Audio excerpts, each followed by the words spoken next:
It is now 1:31, Wednesday, May 5th. I'd like to call to order the May 5th, 2021 meeting of the TPA Citizen Advisory Committee pursuant to the TPA Emergency Order 2021-01. The Palm Beach TPA is conducting this meeting virtually using the Zoom webinar platform. The TPA selected this platform because it does not require the public to purchase or download any additional software or equipment to attend this meeting. Aside from the Zoom webinar platform, that is the participants will use to attend remotely, the public will have no discernment between difference in their ability to watch the meeting from that of someone physically attending the meeting. Instruction to join this virtual meeting, as well as other contact information for the TPA staff member to assist you, are provided in the published meeting agenda. Please note that although some members of the CAC are attending the meeting in person, committee members will be appearing at today's meeting remotely, either via webcam or telephone. Additionally, scheduled presenters and the CAC liaison will also be appearing via webcam or telephone. Staff, please call the roll at this so that we can establish a quorum. So I just want to remind members present in person to hit the button on the base when this is red, it means it's on. And then those that are appearing virtually, please make sure you unmute your microphones. So Terry Brown.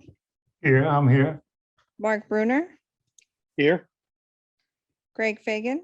Here. Michael Fitzpatrick is absent. Mark Forrest.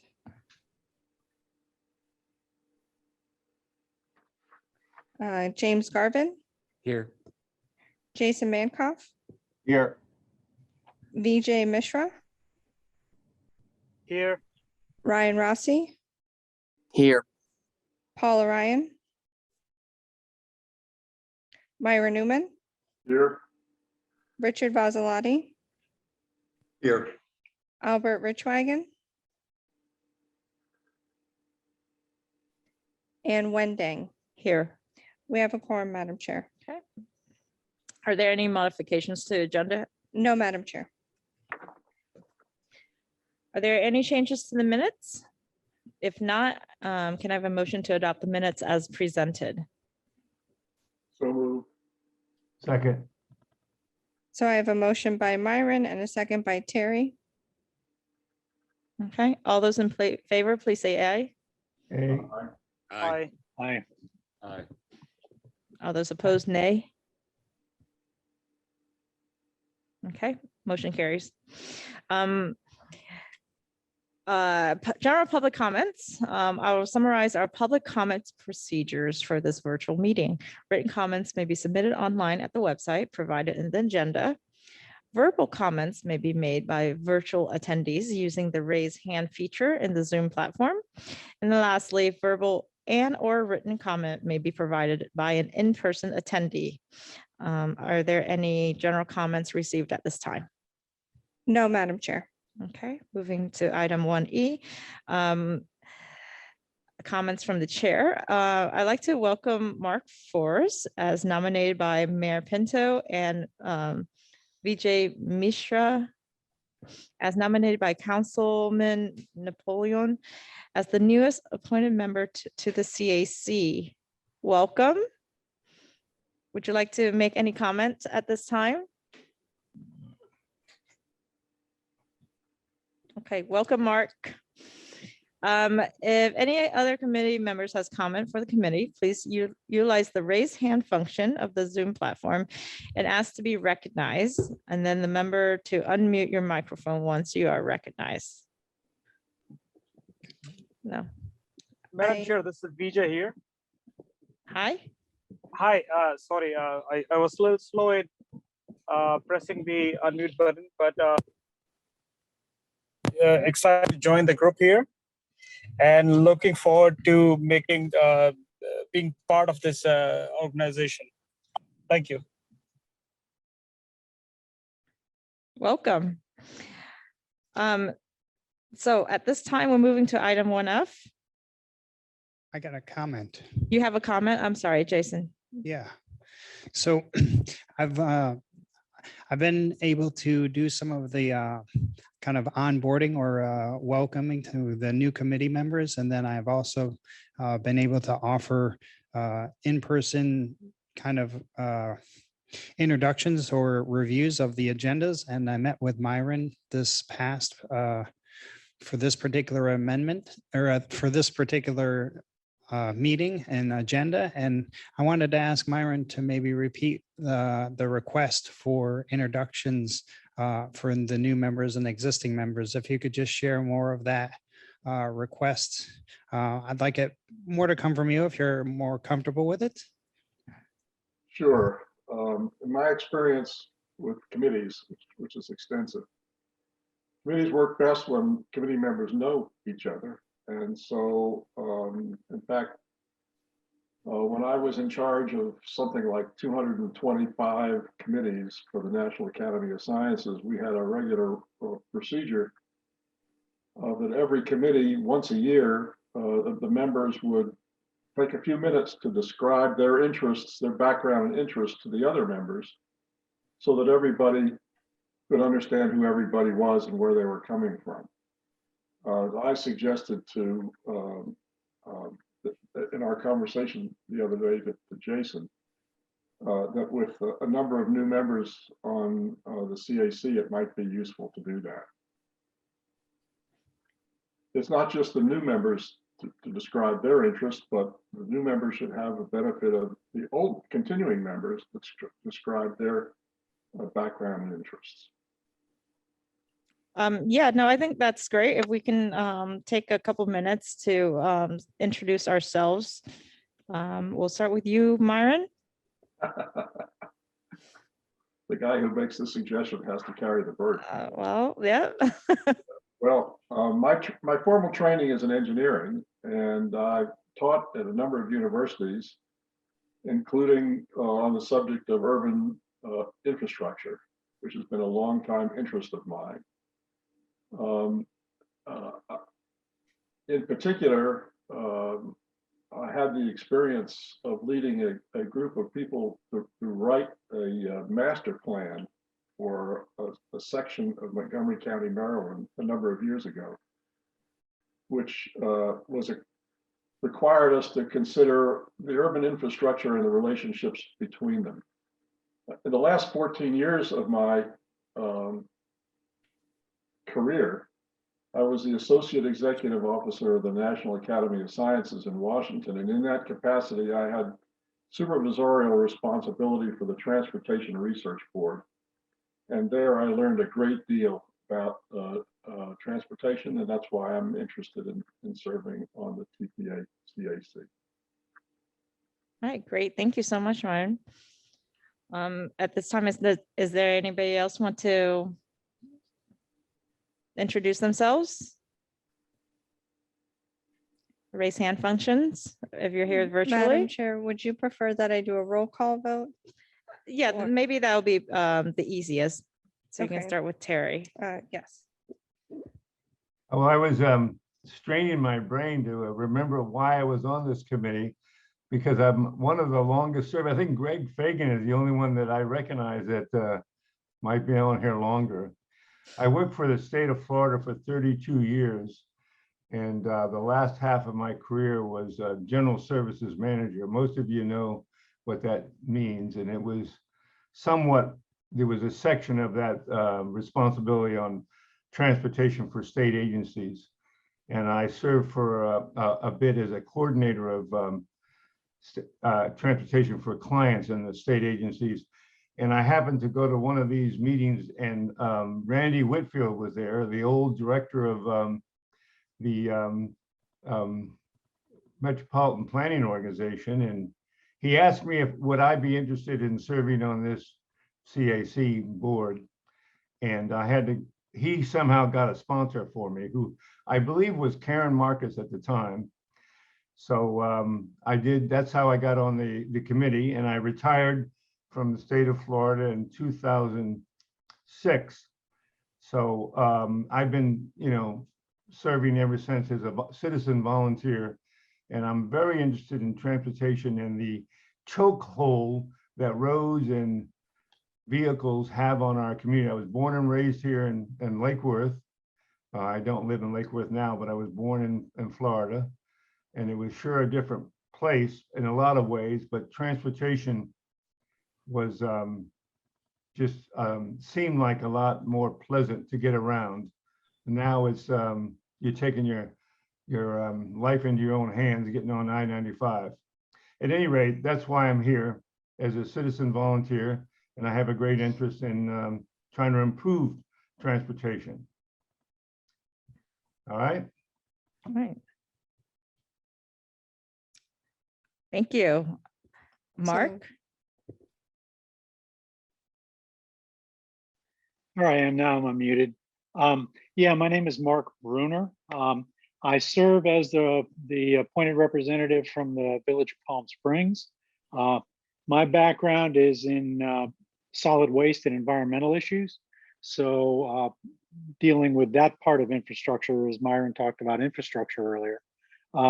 Spent over 30 years at the Solid Waste Authority here in Palm Beach County. And as part of my job there, I was involved with planning for our facilities. So I dealt with traffic issues when we were siting new facilities. Also dealt with traffic issues because we have a network of solid waste transfer stations, and there's a significant amount of traffic associated with those. So we dealt with those issues on a regular basis. So I've been on the CAC for, I believe, about 3 or 4 years. Retired from the Solid Waste Authority about 5 years ago. And my interests are, again, the traffic issues, particular concern, again, with some of that heavy vehicle traffic, making sure that that is able to function well in the county and not interfere with other traffic. Other issues are, again, making the traffic patterns more pedestrian and bicycle friendly and achieving that good mix of traffic conditions. So that's me, and that's my position and where my issues are on the CAC. Mark, this is Myron. When I was living in Montgomery County, Maryland, I chaired the Solid Waste Advisory Committee for that county when we built the transfer station, the cogeneration facility, and the other kinds of things that I understand the local Solid Waste Authority has been influential. Yeah, we have, make sure I'm still unmuted. I had to check first. Yeah, we actually, we have 5 transfer stations, and we have 2 waste energy facilities now. We built the first one in the late 1980s, and then the second one in the 20 teens. So yeah, we spend a lot of money on the infrastructure, and we try to make it run as smoothly as possible. And traffic flow and efficient traffic for us is an important issue for that. So thank you. Okay, great. I think, Greg, you're next. Hello, everybody, and new members. My name is Greg Fagan. I'm a lifetime resident of West Palm Beach, Florida. My mom worked right here down in the City Hall for 30 plus years. I am a civil engineer, University of Florida. I live in Palm Beach Gardens today. I became active in transportation early in my 40-year career, back when there was no transportation planning agency. There was no transportation commission. The county only had a 5-year road oversight committee that didn't have any public input whatsoever. And we floated the idea of a transportation commission on top of the MPO that just came established, so we'd have more proper representation from the cities and the public at large, so we could have a thorough, comprehensive planning agency with all cities involved, all community leaders, businesses, etc. So all the problems could be solved. And it has evolved over the last, I don't even know how many years, 20 some odd years, to where it is today. I see that I was nominated here prior to current operating procedures. So I think it goes way back to when Jeff Coons was a county commissioner, and I was put on the 5-year road oversight as part of my activities with the Business Development Board and the Economic Council of Palm Beach County. I thoroughly believe in a uniform, coordinated transportation system. I drive around this county every day, and I think it's easier to get places today than it ever has been in my life.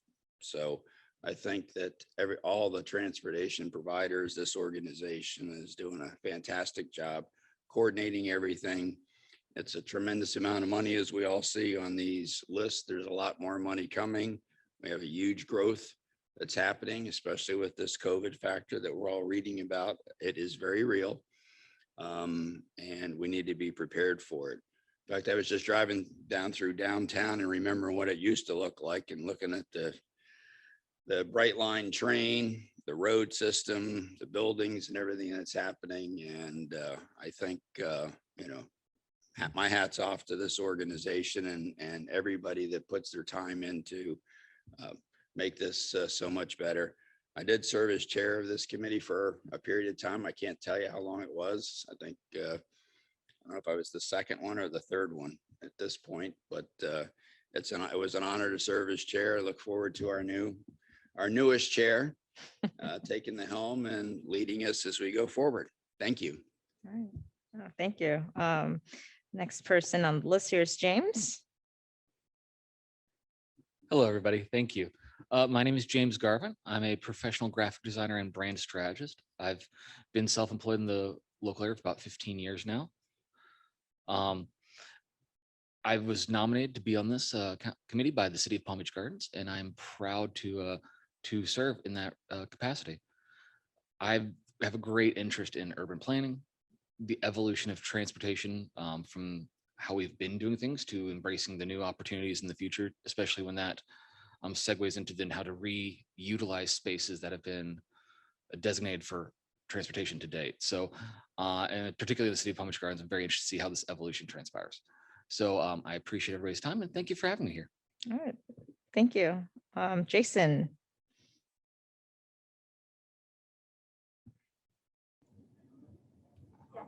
Is that me you're talking Yeah. to? Okay. I'm actually going to defer till next time. I'm kind of monitoring the county board meeting. I have a matter that I'm involved in, so I don't want to lose my focus. So next meeting, I'll give my presentation. All right, great. Kind of watching both We're gonna meetings. hold you to it. Thanks. All right. I think we heard a little bit about VJ. Would you like to add? Thanks. Yes, basically, I also like engineer with some of the other members. I moved to Palm Beach County 12 years ago, and I have been here since then. A previous volunteering role, I would say I was the president of American Society of Civil Engineers of Palm Beach branch. And when I heard the name Randy Whitfield, I was like, that's someone I worked with in the past. Somebody I really feel proud to know. Other than that, I work with South Florida Water Management District as a lead project manager, working on several projects around the state. And as I said, really excited to be part of this group. All right, thank you so much. I have Ryan Rossi next. Hi, everybody. Sorry, I can't get my camera working, so I apologize for that. But I'm from South County, actually. I was appointed by Mayor Scott Singer, Boca Raton, I guess about a year and a half ago. And I don't have a transportation background per se. I'm actually the executive director of the South Florida Water Coalition, which is a 501c4 that advocates for water supply protection for South Florida. However, I did run for the Florida State House back in 2018. I had a really good chance to discuss transportation related issues. And of course, that district stretches all the way from Boca up to Palm Beach Island, just north of that. So a pretty expansive territory of the county, even though it's, the majority of it's coastal. Transportation issues were very relevant. The Bright Line project was just taking off at that point. Obviously, it's of great interest here in Boca now. I had talked to the mayor about that, certainly through the campaign and when the campaign was over. So I remain appreciative for him, extending the chance for me to serve on this great committee, especially as issues like train and transit continue to develop. and the South County area continues to expand the way that it has. Traffic is something that we talk about quite often down this way. I'm happy to be on the committee. Hopefully, I'll be able to join in person next week. I'm pretty sure that you know, all of us will look forward to getting back together in an in-person environment soon. That's it. Thanks. Hey, great. And Paula. Hello, good afternoon. Paula Ryan. Having grown up in Washington, D.C., Maryland, and my father worked for the Department of Transportation, I saw the introduction of the subway system in DC as it was developed. It started downtown and as it moved out to the suburbs. So I've always recognized the importance of having a good transportation system, being able to get around point A to point B, and just really appreciated it. And then as I moved on in life, I realized that not every place has it. And my profession is an affordable housing developer.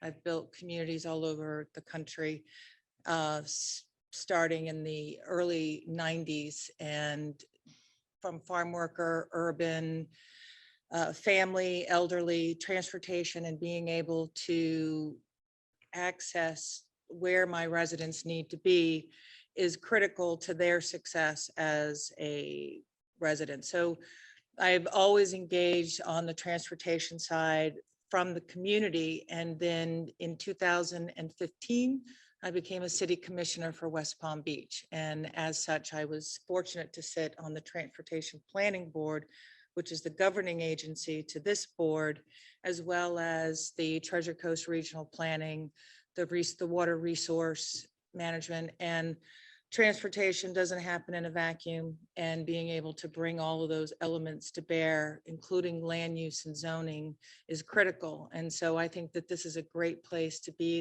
to hear and listen and watch what happens as the county moves forward. And I'm happy to be on this board in the capacity of a citizens advisory. So that's me, and thank you. Thank you. We heard from you, Myron. So Richard?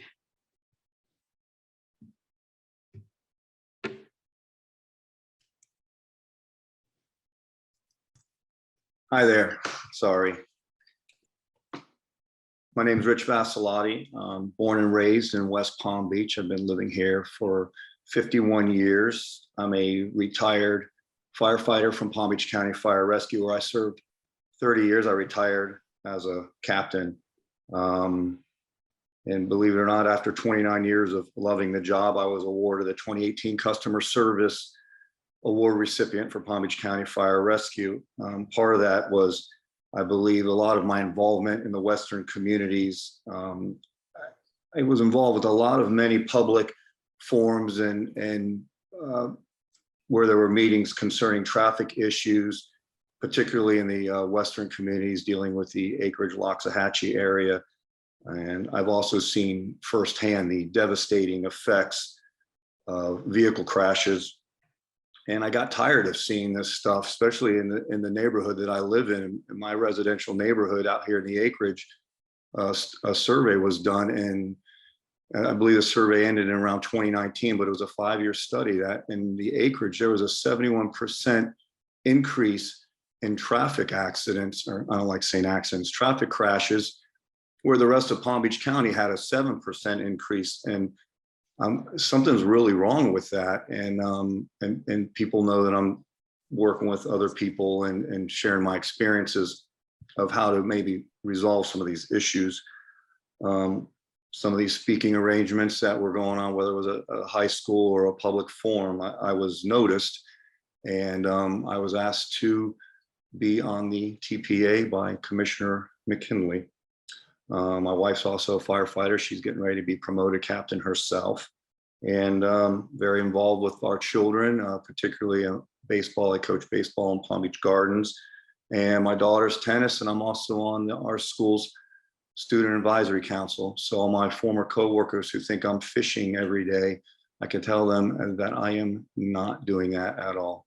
But nice to meet everyone, and thank you for having me. All right, thank you so much. So a little bit about myself. Thank you so much for nominating me and accepting this nomination for me to be chair. My name is Wen. I am a transportation engineer, which my experience ranged from roadway design to traffic engineering. I was the city traffic engineer for the city of West Palm Beach until earlier this year. And then now I spend most of my time advocacy in really serving on different boards.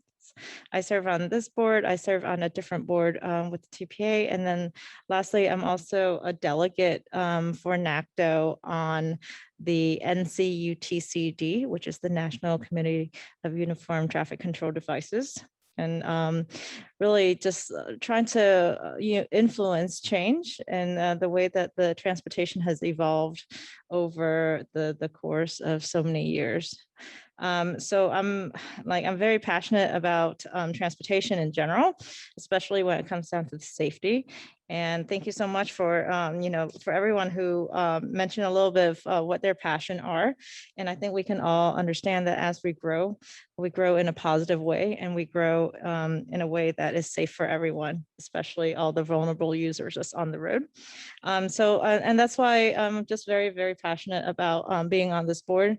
And I represent Boca with Ryan. So at this time, we're going to move to item 1F, the CAC Liaisons Report. And I'd like to invite Jason to provide an update. Okay, good afternoon, everyone.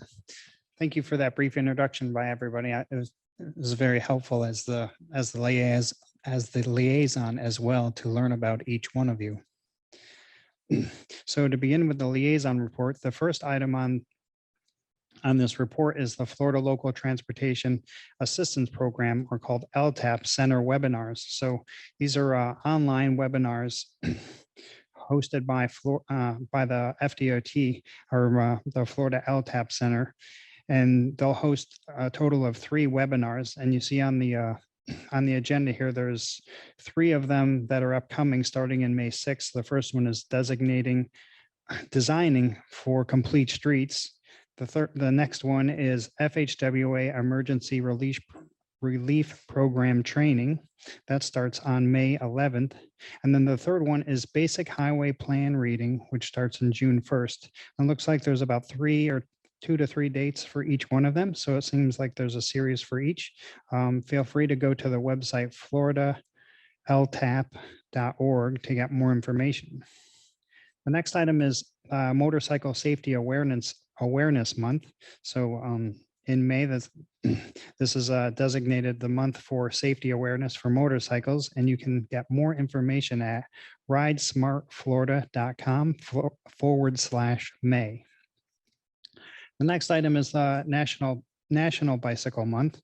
There's a couple of events listed here. The first one being Florida Love to Ride Challenge, and where that happens in May to encourage others to sign up and participate, and there's a chance to win prizes. And you can sign up at lovetoride.net/Florida, and you can find the TPA as a registered participant under the small groups as well.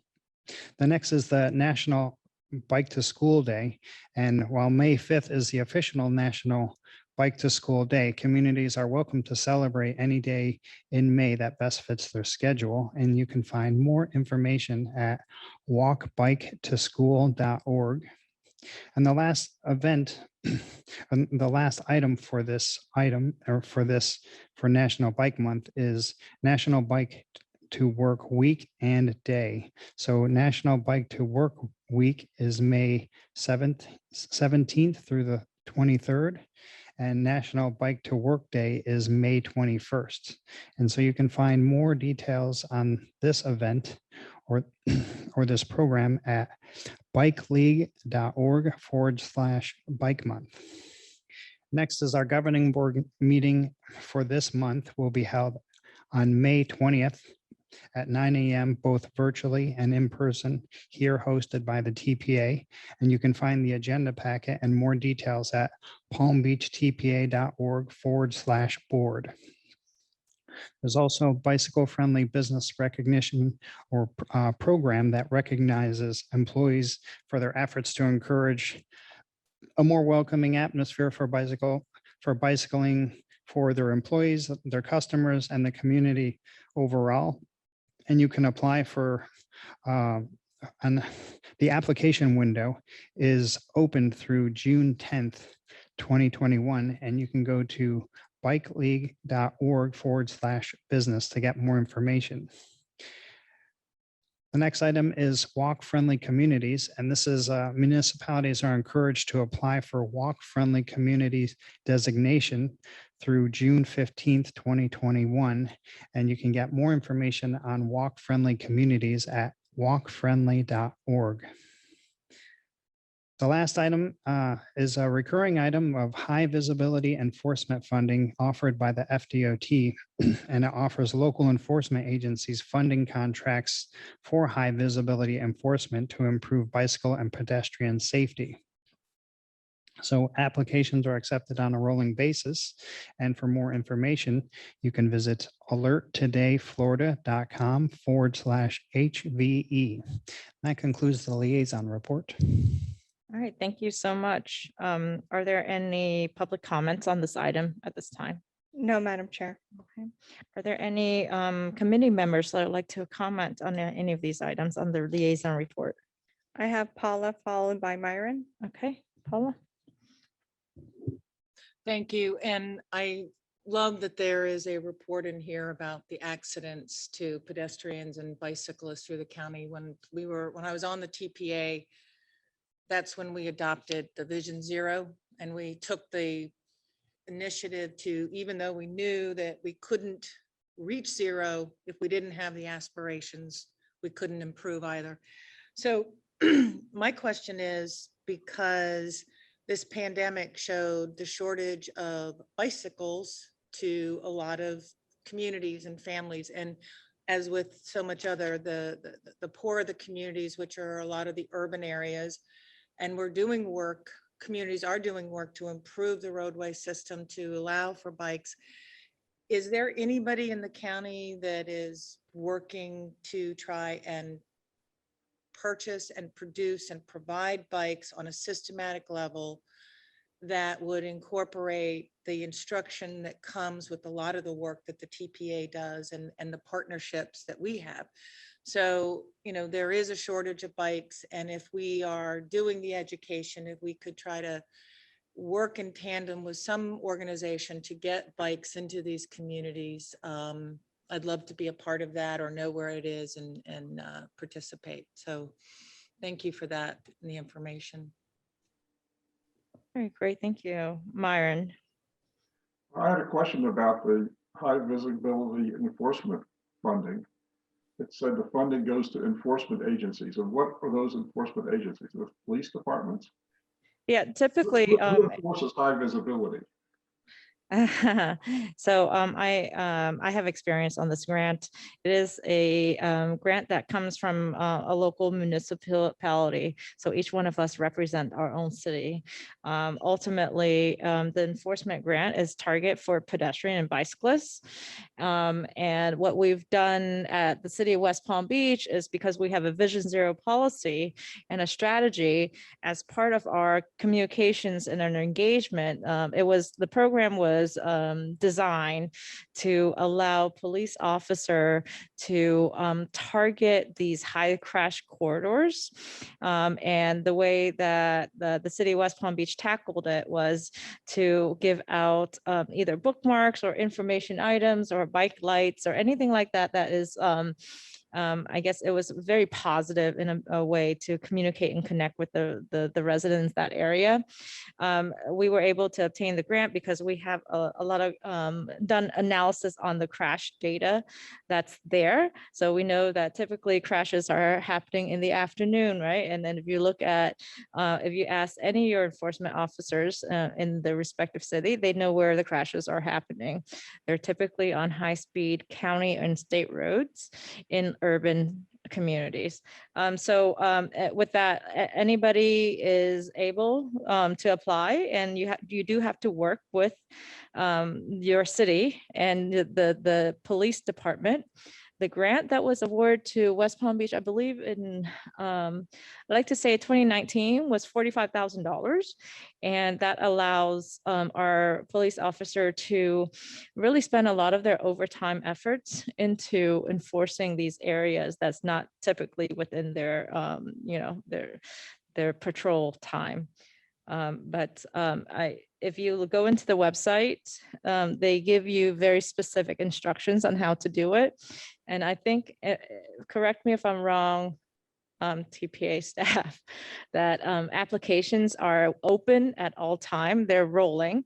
So, but you just have to write the application that could help reduce the number of pedestrian bicyclist crashes within your The program. application is made by a political jurisdiction, not by individuals. Not by individual, but it would be by, Myron, I forgot what city you're representing. West Palm Beach. West Palm Beach. Yeah. So see. you would contact Chief Adderley and work with him to put an application together. If you want to have a conversation, Myron, outside of this meeting, I'll be more than happy to help you get the application that the city did a few years ago. Okay, thank you. Yeah. Any other questions on the liaison report? No? Okay, all right. Well, we don't have any action item this agenda, so we're gonna move to information. So at this time, I'd like to invite Jason to present on the draft fiscal year 22 to 26 tip. Oh. Good, okay. Okay. Well, hello again. I'd like to use the podium to do this presentation. Just give it a moment to get the presentation up and running. So get some water before I start. So today I'm going to introduce and present to you the draft transportation improvement program for fiscal year 2022 to 2026. And this particular document covers a 5-year time horizon that lists all of the projects that are programmed by FDOT and their work program, as well as other regional and local projects.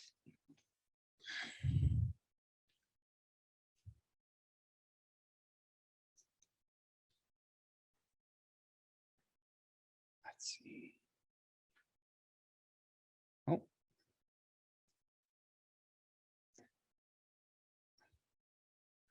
Okay. So just as a review for the group, the TPA's mission is to collaboratively plan, prioritize, and fund the transportation system. And the transportation improvement program focuses on the funding aspect of the TPA's mission. To start with the development, I'd like to review the development of the transportation improvement program, which begins with the TPA priority list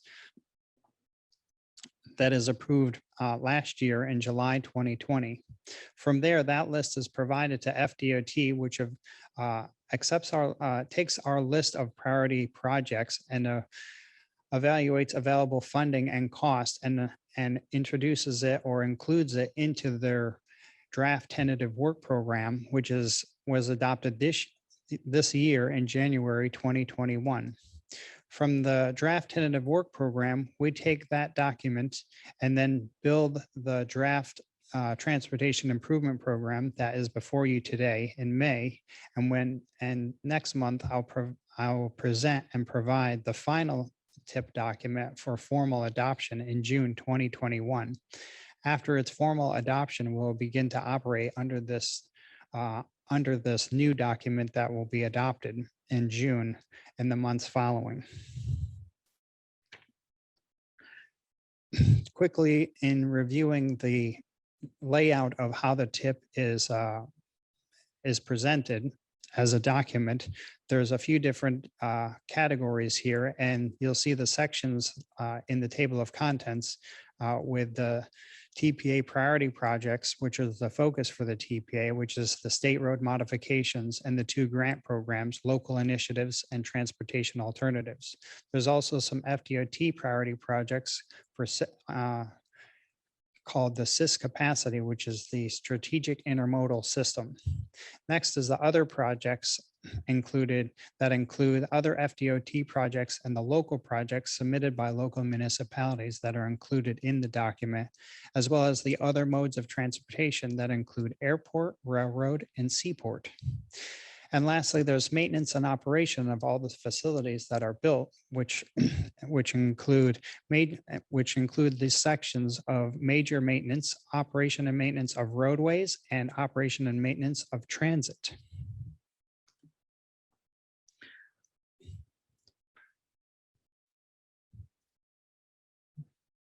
The slides are running away from me.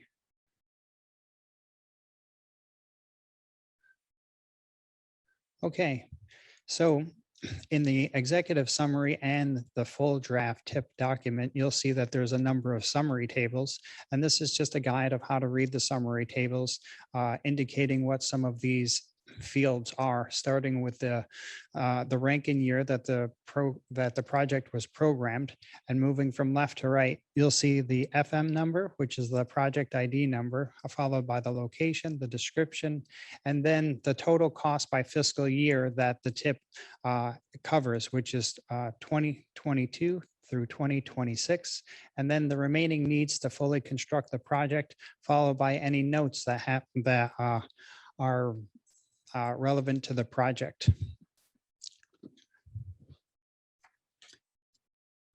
So now I'd like to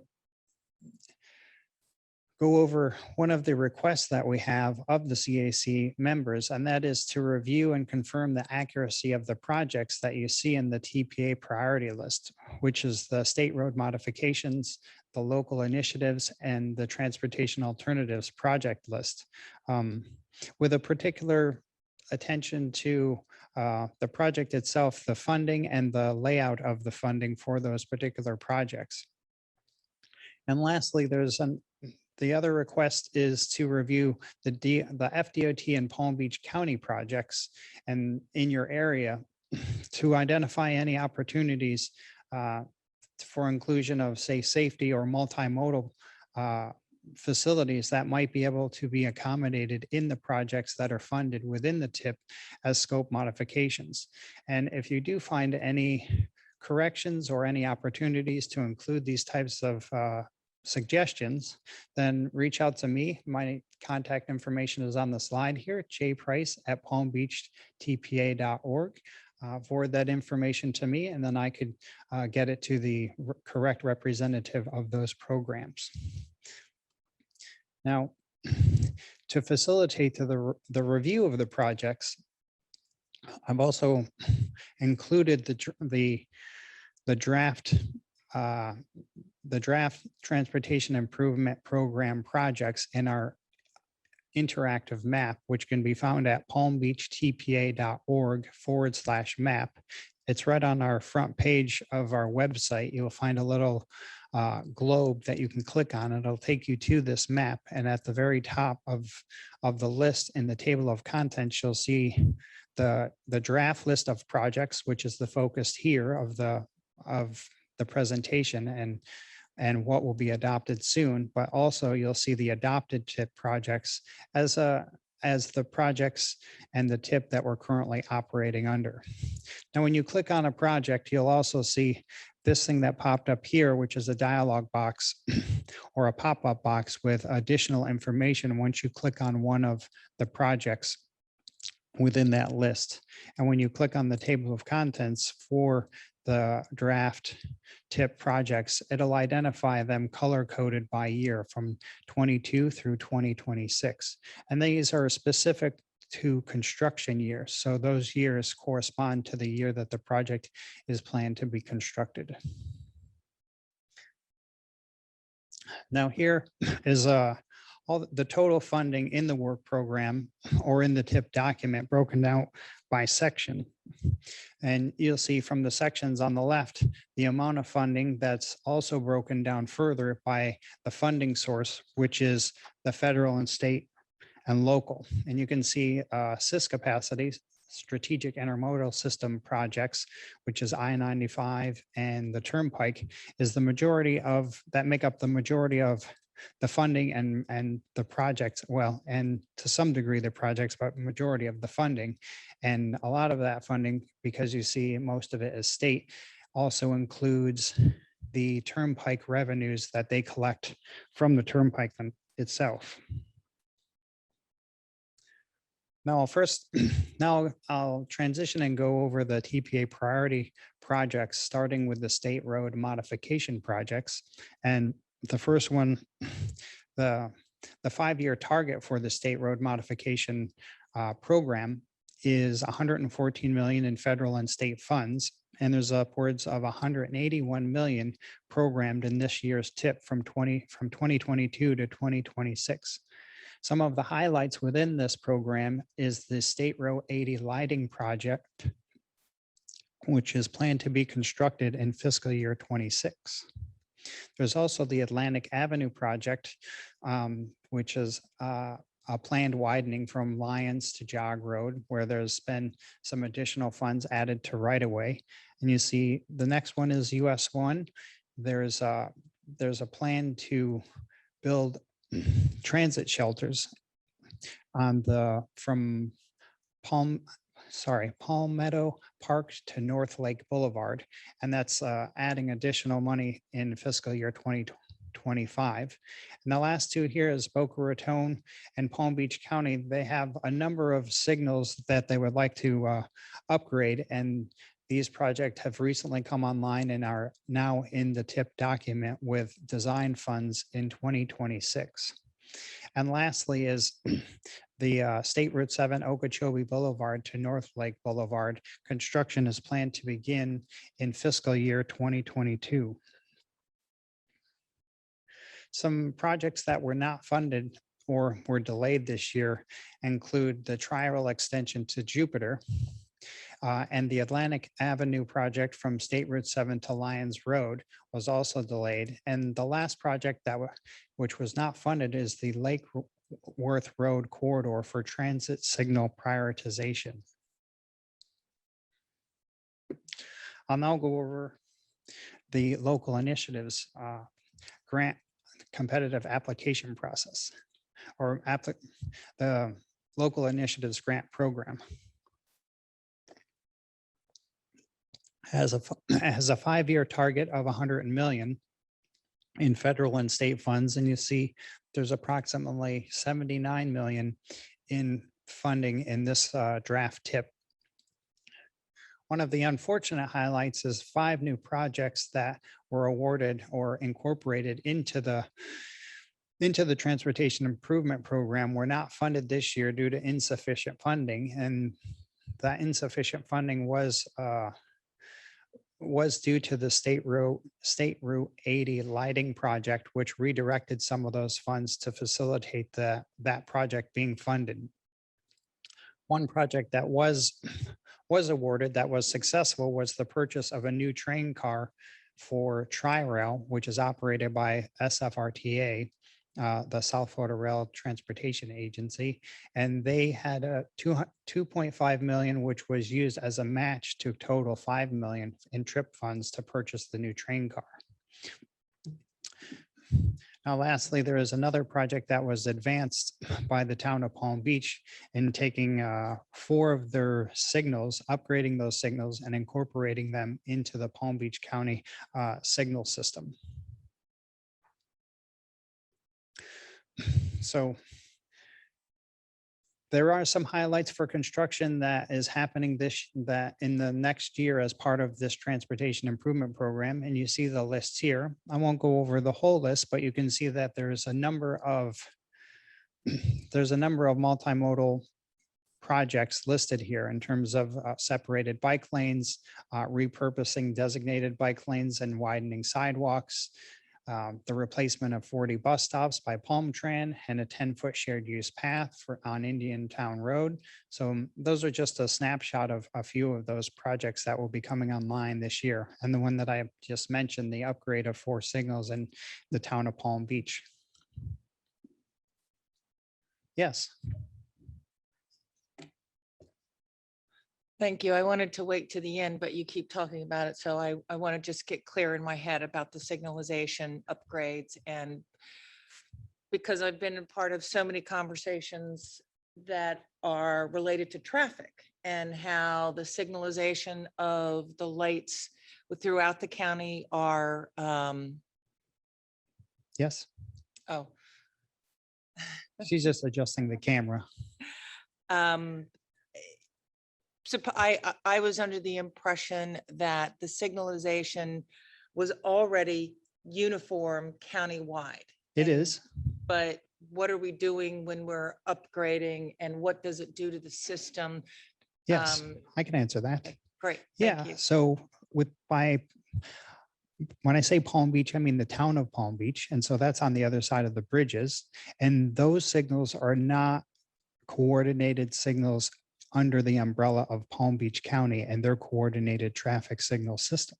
So through this project, they're going to upgrade those 4 signals that are the approaches to the bridges, and then give those signals or incorporate those signals through operation and maintenance, or at least, ownership to Palm Beach County. So then now those signals will be part of that overall coordinated traffic signal system operated and maintained by Palm Beach County. So it will fold those into it, which will really, allow those signals to be better managed and coordinated for, say, evacuations and that type of thing, to really facilitate those signals and the raising and lowering of the bridges. So now, you'll be able to manage the queues more effectively and efficiently. Right. And I understand that, and that makes sense. That's been the big issue in West Palm Beach for years and years and years.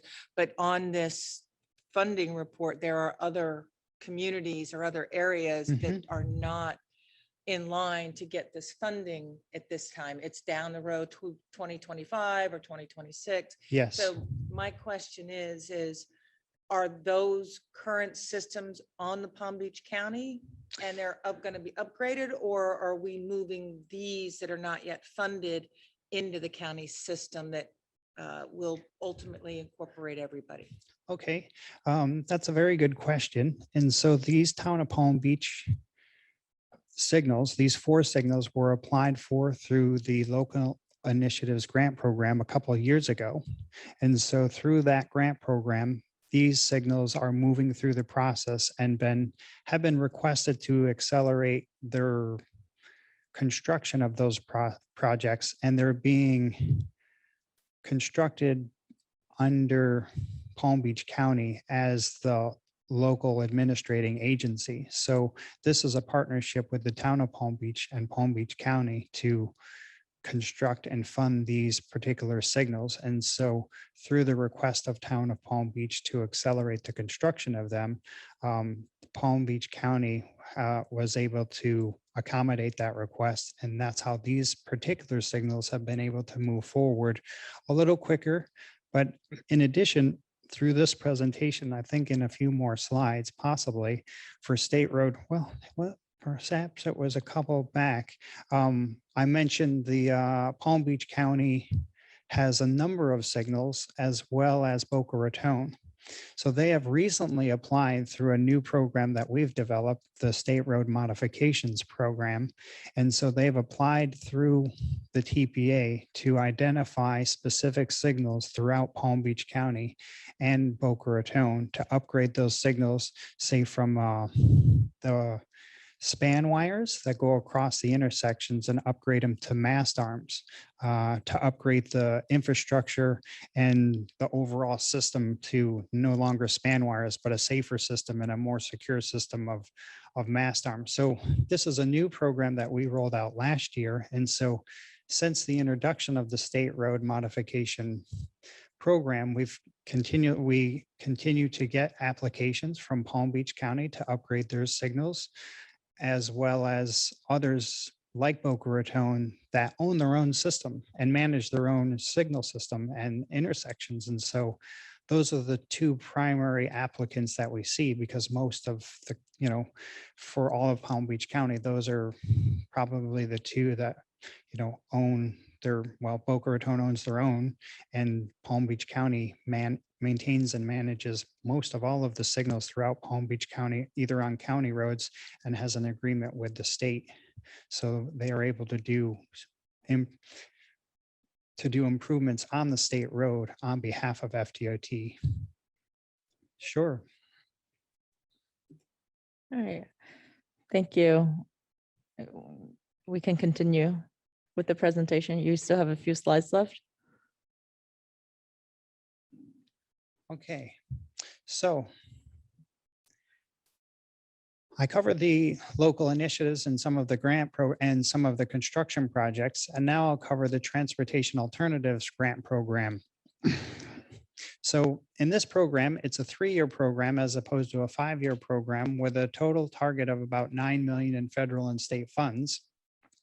And in this particular transportation improvement program, there's upwards of 13 million that is being funded for projects in this particular document.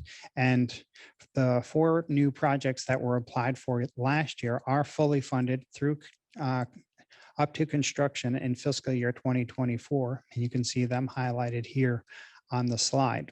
And those are the 4 listed. Now, in addition to those projects that are listed here, there's also some construction highlights to highlight that you'll see in next year under this program, and those are listed here too. There's a long list of projects, so this program is actively generating projects that will be constructed. And so these were probably, these are projects that were applied a few years ago that are now coming online to be constructed. And you can see as transportation alternatives, these are all multimodal type of facilities. And you can see there's quite a few shared use paths throughout the county being constructed through this program, in addition to other facilities like separated bike lanes, mid-block crossings, and enhanced crosswalks. Now transitioning to more of the FDOT and the mainline projects, the strategic intermodal system projects.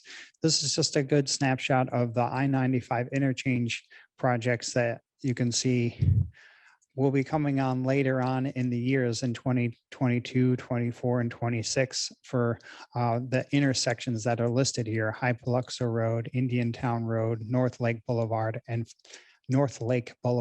45th Street for I-95. The other strategic and the other mainline projects include the turnpike projects. And so the turnpike projects are all listed here, starting from the Palm Beach County line and going northward all the way to Beeline Highway. And for the most part, for all of these segments, you can see that they're planned widening going from 4 lanes to 8 lanes. And there's upwards of about 780 million that will be programmed and spent over the next 5 years on these types of widening. And it's all facilitated through the turnpike revenues that are collected. Now, briefly, this is also some other highlights and some other construction highlights that you can expect in 2022. And I'll just leave the slide up for a few seconds. There's roadway resurfacing projects, roadway capacity projects, and some bridge projects. I'm just going to take a drink really quick. And that, I believe that is the end of the presentation. And if there's any additional questions, I can take them at this time. Are there any questions on this from committee members? I do have a hand raised, and Madam Chair, before we take member comments, I just want to note that I don't have any members of the public with comments, but I do have Myron with his hand raised. Okay, Myron. Jason, at the beginning of each section of the tip, as you described it, there were summary budget figures that were not quite clear. And I wonder if you could be more careful about that.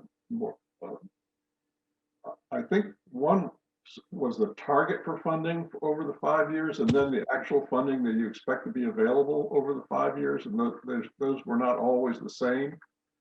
And sometimes it was not clear to me whether the funding was actually available for the projects that are listed. Can you Okay, so clarify that? yeah, the funding that you see within fiscal year 22 through 26 is funding that is available. It's a fiscally constrained document, meaning only the funding that is available would be applied to projects within those years. Anything outside of those years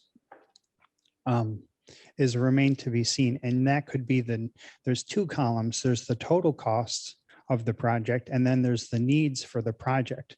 So the total cost indicates what that is, the total cost of the project.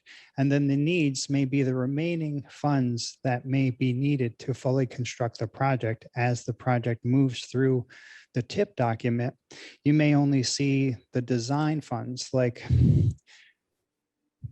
fundamentally, I guess the tip adds what they call the new fifth year. So the projects that are just coming in online in fiscal year 2026, like say the Boca Raton and Palm Beach County signal projects that we were just discussing, they were just programmed. So they only see a little bit of funding for the design funds, where the needs will be how much funds are remaining to construct the project, minus the design funds that are programmed in the tip, which would amount to the total project cost. So those three there will be numbers that's why there are differences in the number in terms of the total project cost, minus the amount of funds that are programmed in the tip for the project, and then the remaining needed cost in the column to the right of the 2026 year.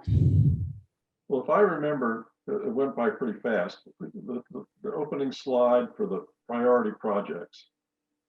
The first number was, I think it was a target of 114 million.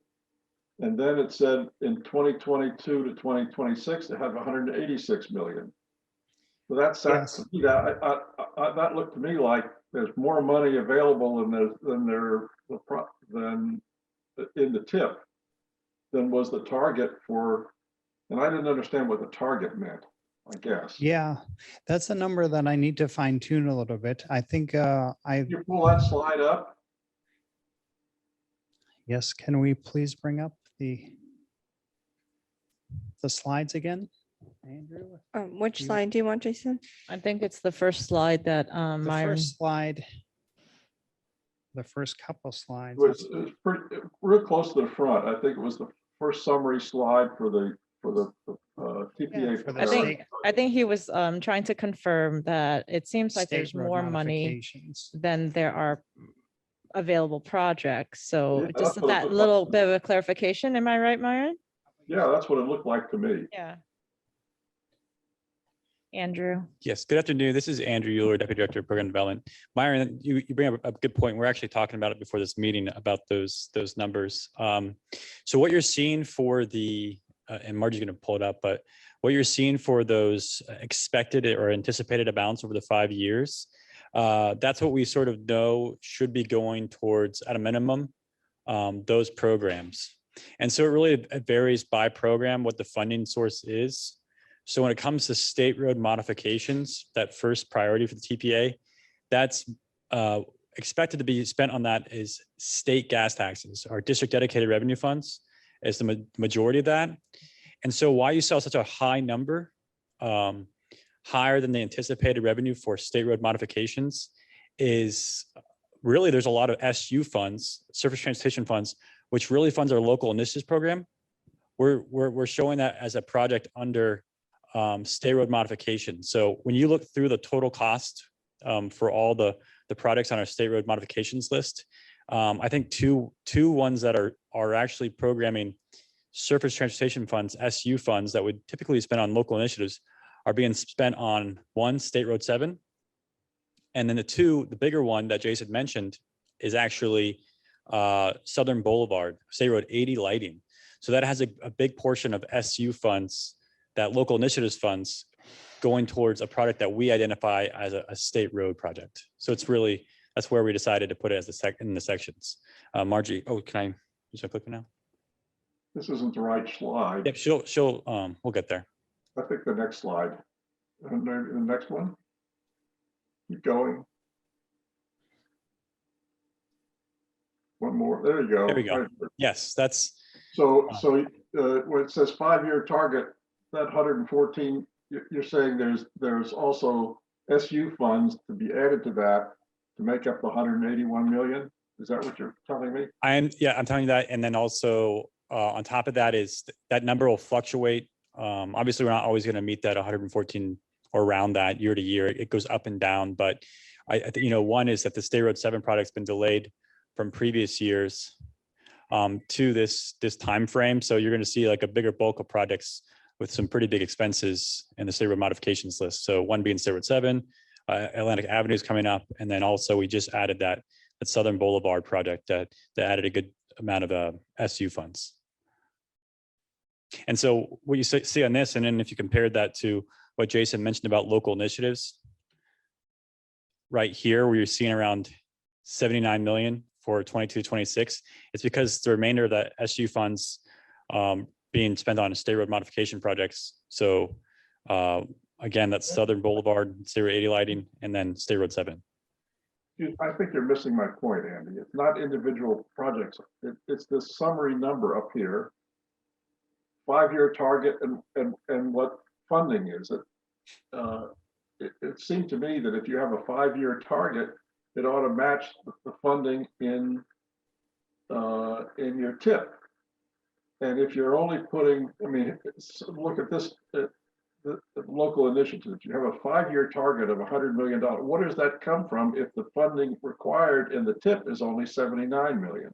I just think that you need to think more carefully about how you present this information in a summary way, because when you go to the board, it's going to be confusing. Yes, that's good feedback. Why would you be trying to raise $100 million in federal and state funds for local initiatives if the tip only requires 79 million? Right. Yes, I understand how we can provide more clarity, and that's what Jason was stating. Where there's still on our summary of products, there's still the needs category. So the actual amount still needed for a section is also inclusive of needs, which you don't see on these slides. So what that 5-year target, for example, on local initiatives here is that $100 million is really, we know that we should be able to allocate at least $100 million towards local initiatives, those funding sources, the surface transportation funds, which are SU, and there's one more called SA. We know that's a target that we need to see. We need to see $100 million in SU and SA funds coming to us to prioritize.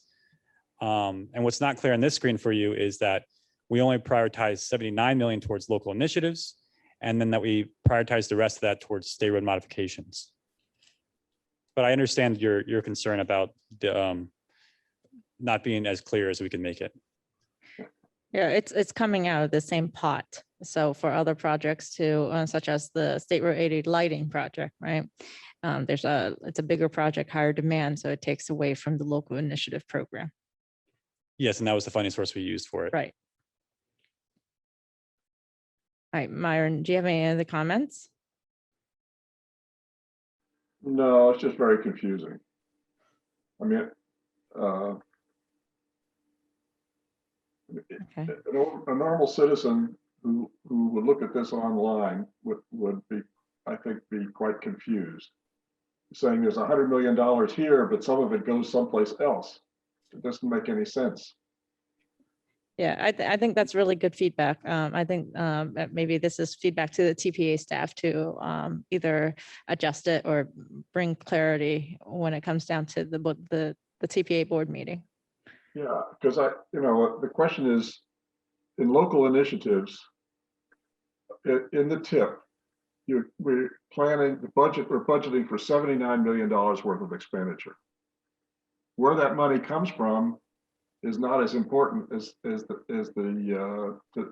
the public, to the average citizen, as how the funding is made up of different little pieces here and there.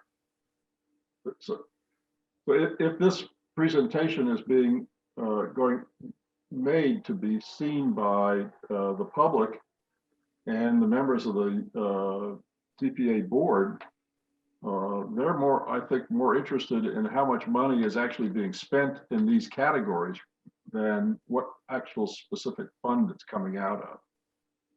Yes. Yeah. See what I mean? It's a question of knowing your audience, I think.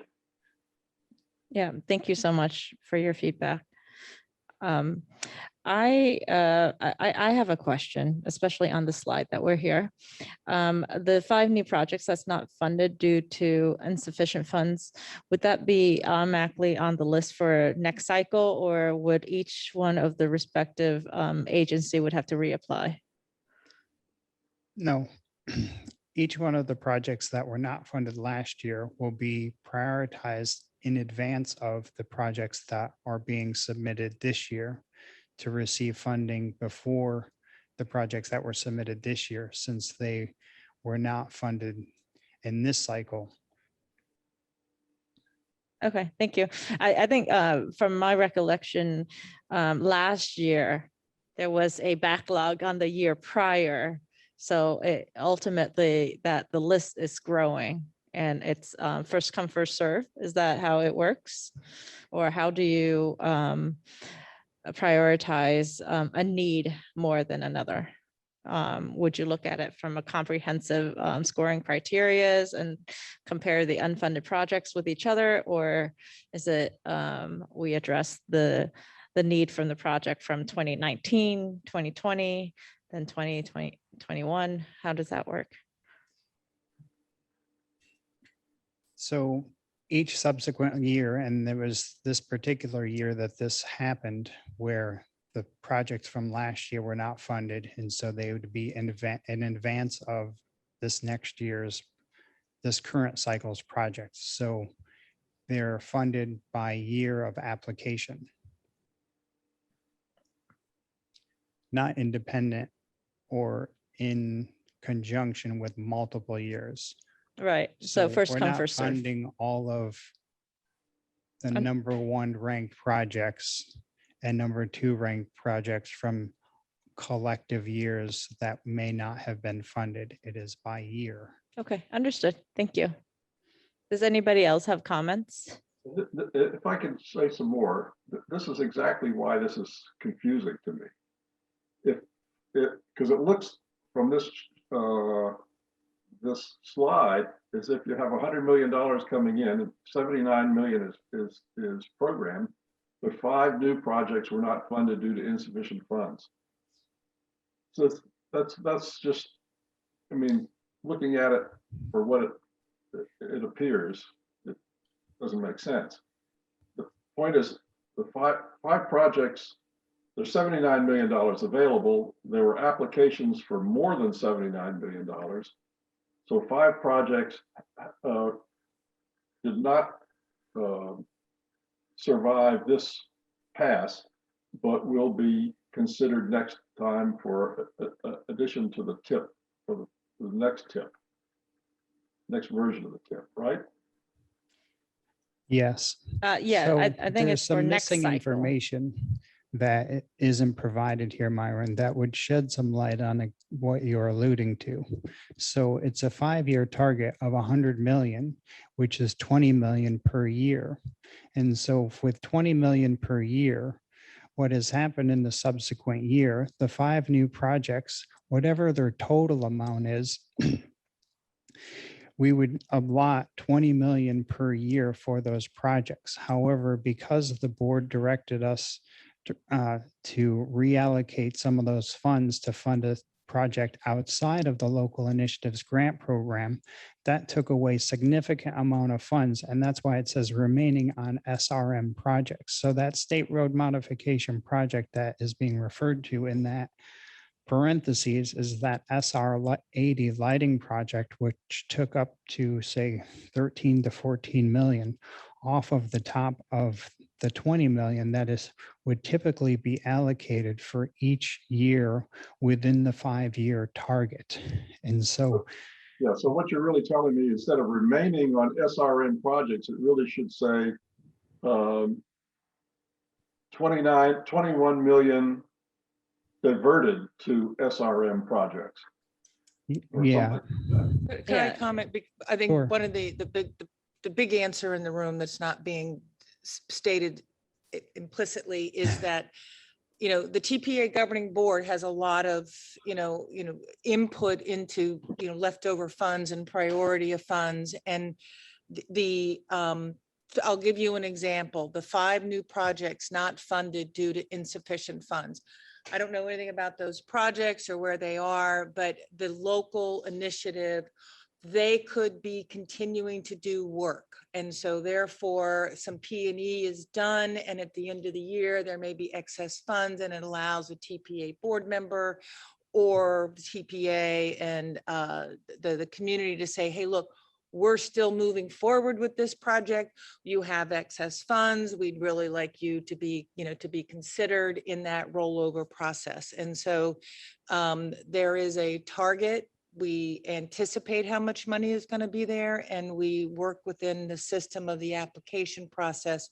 But at the end of the year, it's a truing up of what projects have moved forward, what's most likely to move forward, and how to plan for the next year. And so you have to think of these documents as cumulative. And when you go to the website, they talked about that the stage in which this process is moving forward. That means that people who were reviewing before we got to here were involved with reviewing with what was before that. So it really is a cumulative, discussion process. And when they adopt, that's the target. And then you go through this process all over again the next year. Is that? Yeah, and that's from my understanding. And I think what's important is that these 5 new projects represents, it could be 5 different local agency that's being represented within this board. I think what we need to feel confident is that from what I'm hearing, that it would take priority in the next funding cycle. It may not be 25-26, fiscal year 25-26. It could be 26-27. As the tip is being updated for another 5 years. So I think that's important for each one of us to understand that our projects are still in the running to receive grant funding so that we can get great projects built in the community. Right. Okay. Does anybody else have anything they'd like to add? Okay. We don't have any public comments on this? No, Okay. Madam Chair. And so thank you so much. I appreciate it. The next item is the draft pedestrian bicycle fatalities for January and March of 2021. It's very unfortunate that we are receiving this report, but Andrew.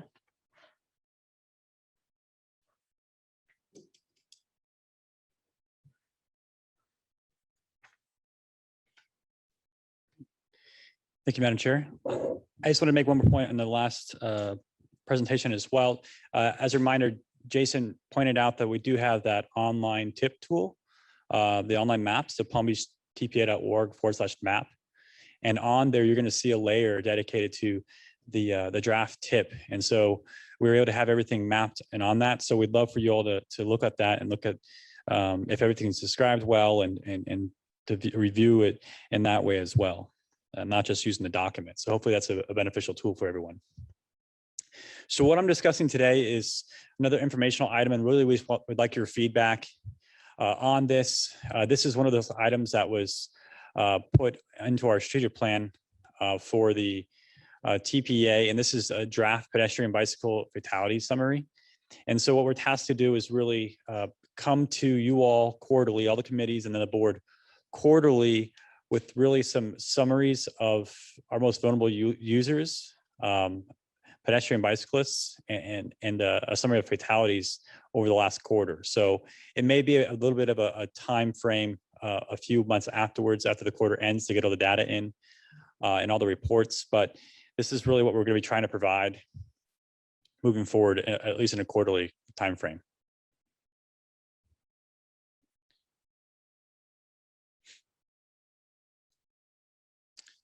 And so in your backup, there is really just 2 pages. This is really an example. The first is the map of fatal and pedestrian bicycle crashes from January 2021 to March 2021. And on the map on the left, there's around 18 total pedestrian bicycle related fatalities. And then also in the backup was a review form. And so this review form is a simpler version of what you can get on the crash report. So it summarizes the data a little bit more concisely.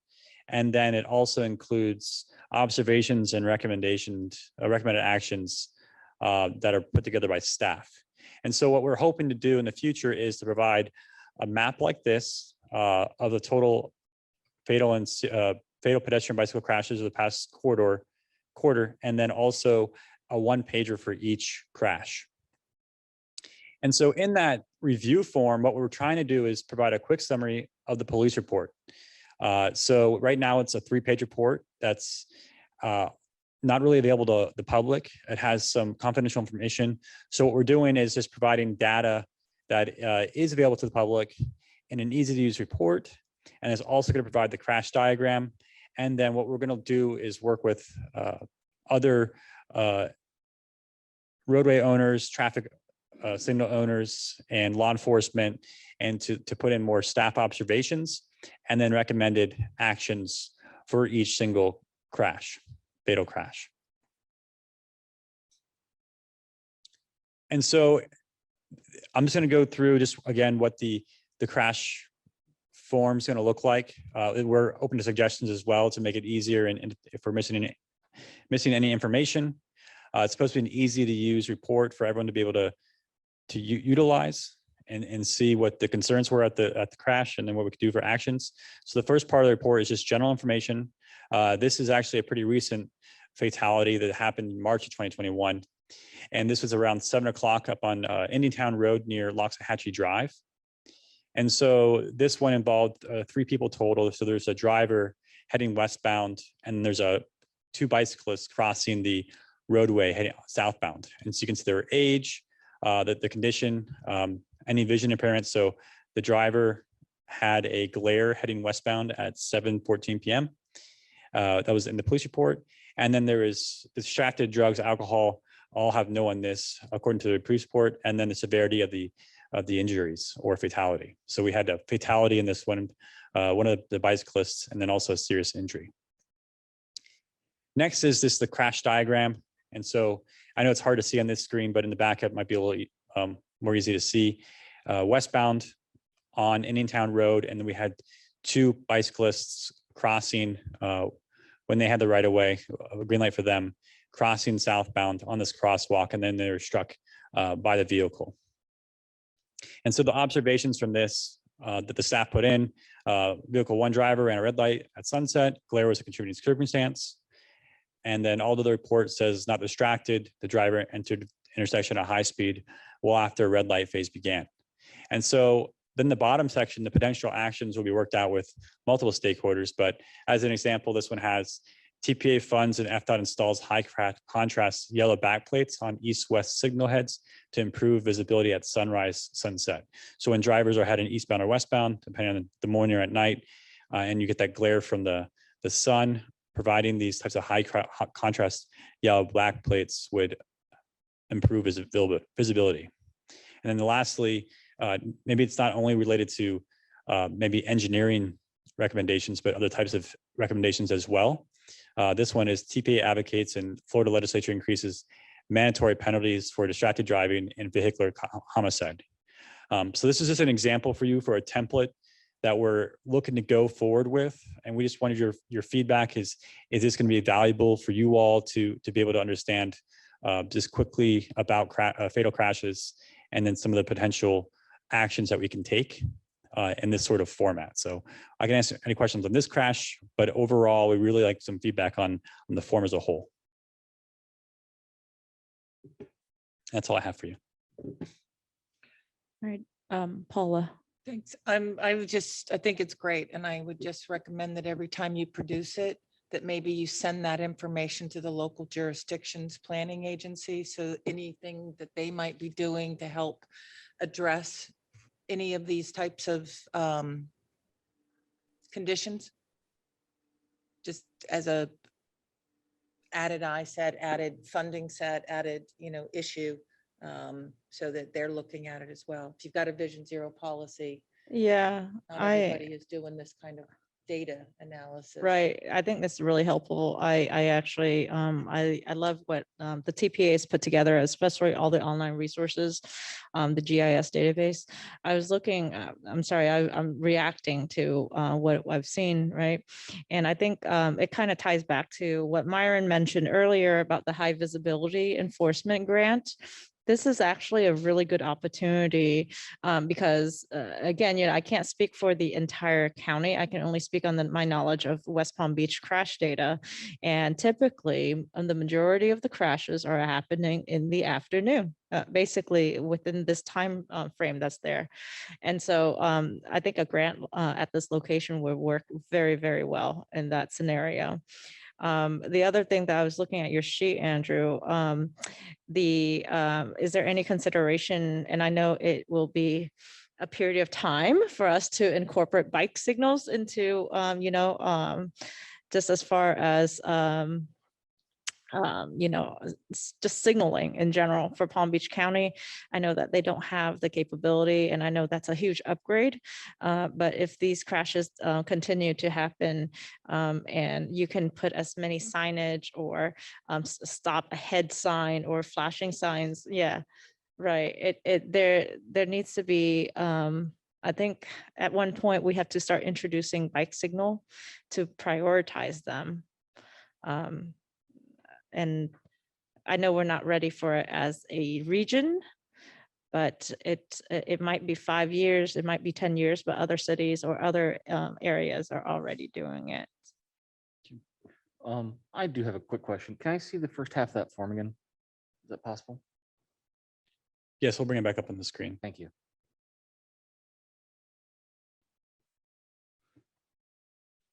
You want the first Yes, page? the upper half.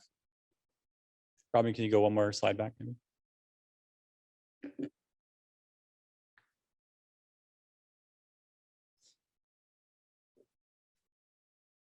One of the things that would be interesting is that I'm assuming the condition is weather condition. Yes. Okay, because that could just be made clear weather versus the work condition. Secondly, is there any ability to get an actual photograph of if you're offering an improvement, saying you're going below, saying adding surrounds to the lights or whatever, is there any way to then produce a photo of current conditions to go along with the report? Because if it is a substandard condition or not up to what would be adequate, being able to document it with the report when you do submit it to municipality would aid in that decision-making process. Yeah, you gotta answer. Sure. I think that'd be helpful. Yes. I know we were talking about as staff, we get this crash diagram and there's not really an aerial that sort of showcases anything or specific pictures related to this, but I think that would be the next step in the process for us. It would be expand, like when we do finally have those final countermeasures and actions for a specific crash, is to do that next step in the analysis and Yeah. We're going to go into actually designing things to have Right, those and conditions. typically, when there's a high crash concern, the respective agency, right, the county or the city that's out there would conduct an RSA. It's a safety audit, road safety audit. And that's when you get a team of people together to really have eyes on the street to assess and make a recommendation for safety. The other thing that maybe it'll probably pique your interest is there's this thing called Ford Mobility. And what they do is Ford has data in all their vehicles that you can authorize them to determine if, and they collect all these data. So it's not only where you look at an incident where you have crashes at an intersection, there's also data where hard brakes data, and they have that availability, not everywhere. I believe it's only in Pittsburgh at this time, but they're doing some really innovative stuff to predict what is that extra layer of safety improvements that they can make. But maybe as a board, right, maybe this is really good information, thank you, but I guess I'm interested to know what's the next steps. How do we get some of these safety like strategy to bring back? Is it is there additional funding that the county or each city could potentially tap into to do the RSA? Because I know the road safety audit really triggers, right? Whether if it's a state or county road. And for the city of West Palm Beach, they did a project with FDOT, where they did a road safety audit. And they're very minor improvements, but they're like DOT is programming these changes already. And that's what we'd like to see. So maybe that's something that we could help, push forward. James, I'm sorry, can you turn on your microphone? Thank you. I'm assuming that this information is being collected and cross-referenced with whatever opportunities there is for safety improvements in the future. So I think it's great, though. It's great information to have and be able to use back to others. All right. I do have Myron with his hand raised. Okay, thank you. Myron? Yes, thank you. I do like this. I think it's a good idea. I have one question about the law and another comment to follow on the chair's comment. One was, this does not indicate whether the bicyclists were walking or riding in the crosswalk.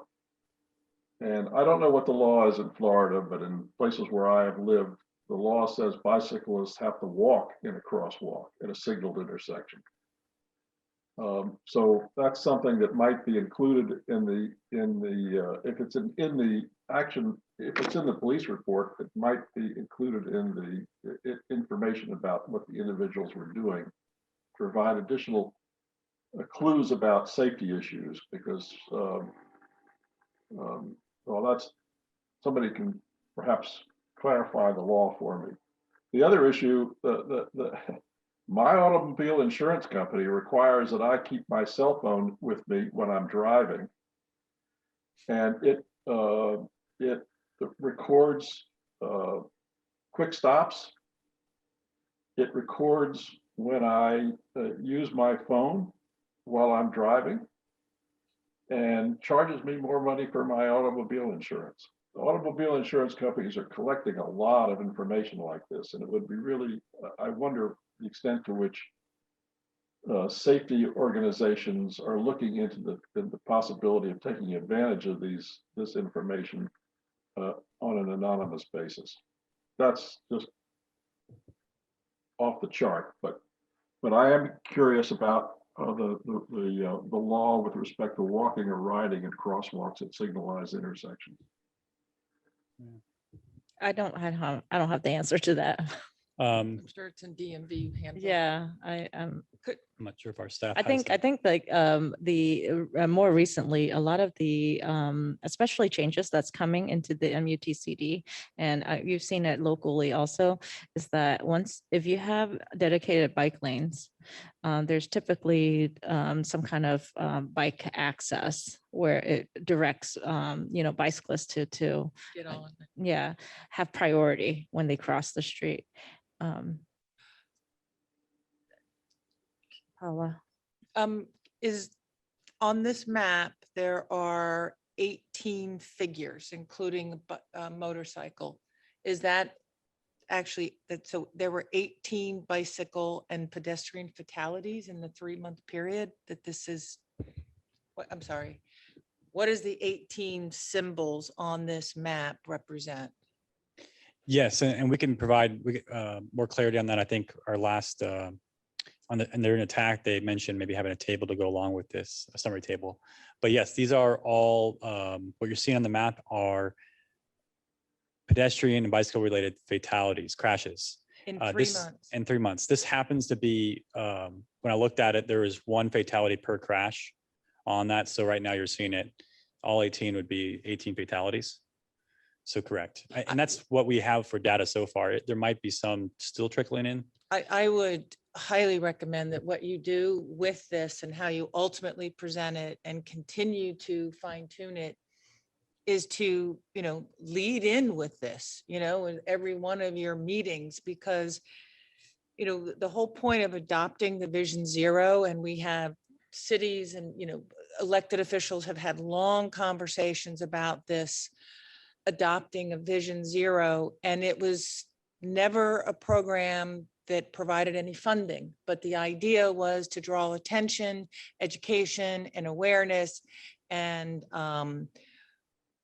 for 13 fatalities in a 3-month period in Palm Beach County, we should be, as a community, looking to solve some of these problems sooner rather than later. And maybe we can identify funding to help with all the different strategies. But that's stunning. Yeah, the numbers really glaring. Florida continues to be on like the most dangerous for pedestrian bicyclists. How many years in a row now? Andrew, I'm very curious to if you filter these fatalities in comparison to the city or the respective city or that it's in, or the road jurisdiction in general.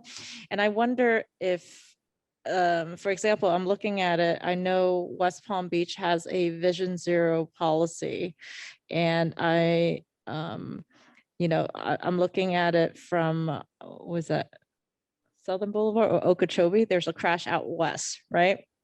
But I know that the 3 highest crash rates in West Palm Beach is North Broadway, 45th Street, and west of Okeechobee. So, and it seems like that maybe we still need to do more work west of Okeechobee. So I guess what I'm trying to figure out is these fatalities that happens, does it reflect the city that has a Vision Zero policy? Does it help, right? And how, if we can compare that to prior to the Vision Zero policy, like, are we making progress like Paula suggested? And maybe this is the motivation that we can get other cities into adopting this policy and be consistent with the TPA.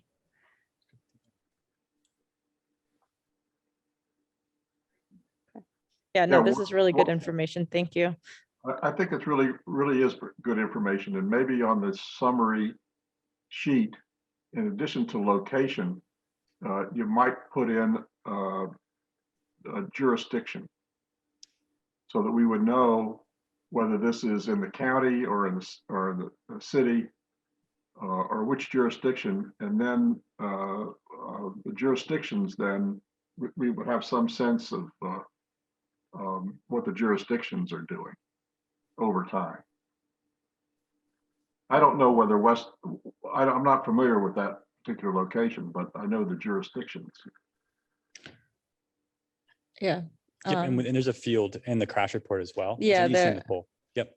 Yeah, I You can have see, I see Boca on the map, so maybe there's something that we could do. I don't have any other questions. Do we have any public comment on this item? No, Madam Chair, and I don't have any virtual hands raised. Okay, perfect. All right, great thing. Thank thank you so much. There are no staff presentations at this time.